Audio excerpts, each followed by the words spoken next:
Corpse Killer is far from a great game, but I was won over by the cheesy, B-rate video and the engaging, albeit ridiculous, plot.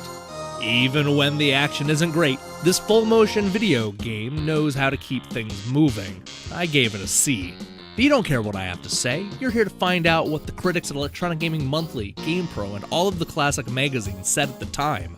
Let's start this look back with NextGen Magazine, which absolutely hated this game.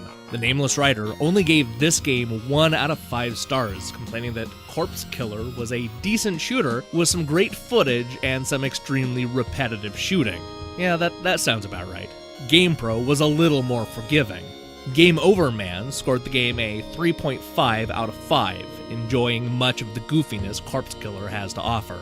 He noted that hardcore shoot-'em-up vets may get a kick out of it, but fans of drive-in horror movies may have mixed feelings.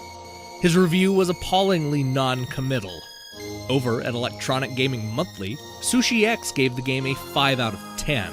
He noted early on that he isn't a big fan of the full-motion video game genre, and that it always feels like they leave too much out.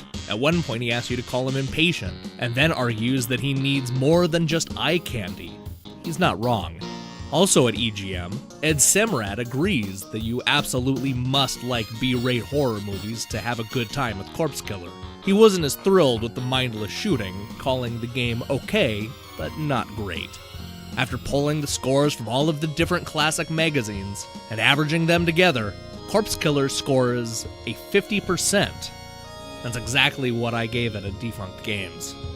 Read this review and others at defunctgames.com, and don't forget to hit the subscribe button.